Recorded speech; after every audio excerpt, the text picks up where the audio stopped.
আজকে আমি বানাবো চুনো মাছের চচ্চড়ি।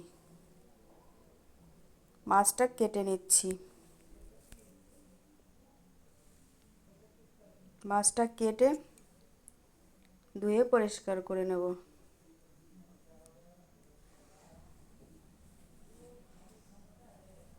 মাছটা কাটা হয়ে গেছে।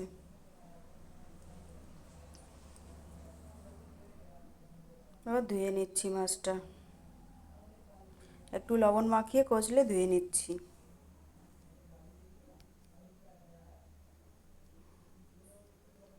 মাছটা ধোয়া হয়ে গেছে। কড়াই বসিয়ে দিয়েছি। কড়াইটা গরম হয়ে এসছে।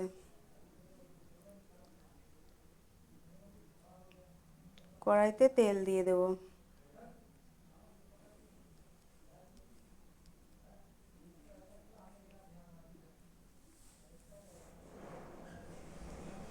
তেলটা গরম হয়ে এসছে।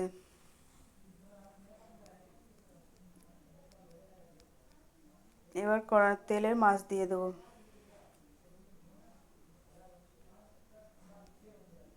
অল্প অল্প করে মাছটা ভেজে নেব। হালকা ভাজবো, বেশি ভাজবো না, পরে আবার মাছটা বিনা জলেই আমি সবজি দিয়ে রান্না করব।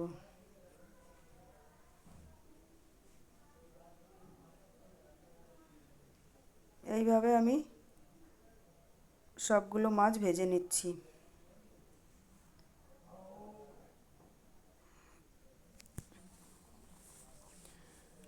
দেখো, এই সবজি দিয়ে আমি রান্না করব মাছটা। পেঁয়াজ পাতা, বেগুন, আলু, ধনেপাতা আর শিম সব একসঙ্গে মাখিয়ে নেব হলুদ আর লবণ দিয়ে। কাঁচা লঙ্কা চিড়ে দিয়ে দিয়েছি এর মধ্যে, সব একসঙ্গে ভালো করে মাখিয়ে নেব। স্বাদ মতো লবণ, হলুদ।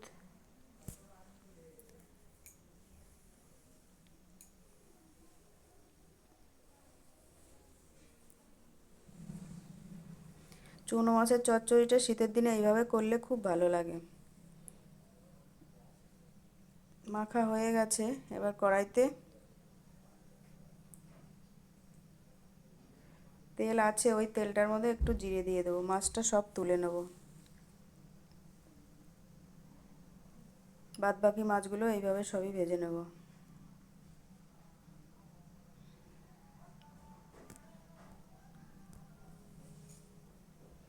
সব মাছগুলো এইভাবে ভেজে নিলাম।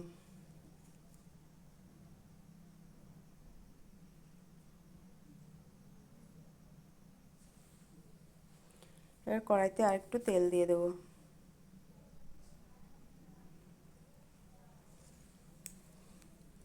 তেলটা গরম হয়ে গেলে একটু তেলে জিরে দিয়ে দেবো।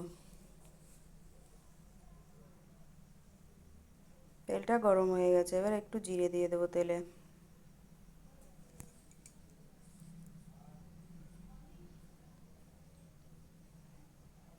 জিরেটা লাল হয়ে গেলে সবজিগুলো দিয়ে দেবো।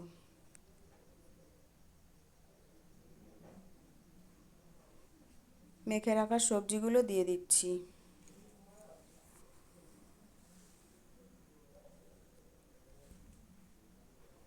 সবজিগুলো নেড়েচেড়ে ঢেকে দেবো।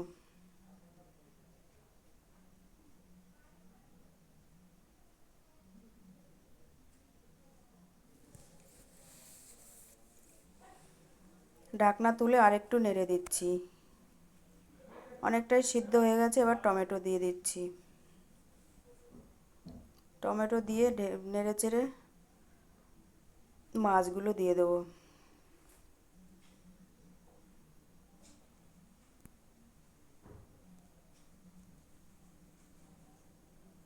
মাছগুলো দিয়ে নেড়েচেড়ে আবার আমি ঢেকে দেবো।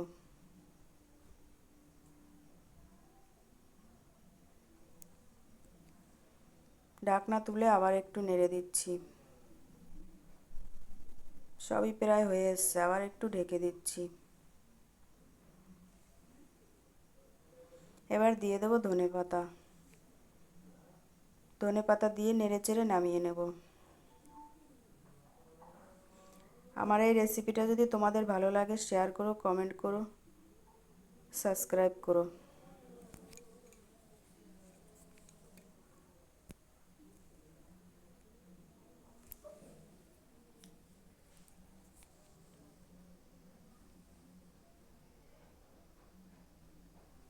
সব সবজিগুলো তুলে নিয়েছি, এবার সবাই খেতে বসবো।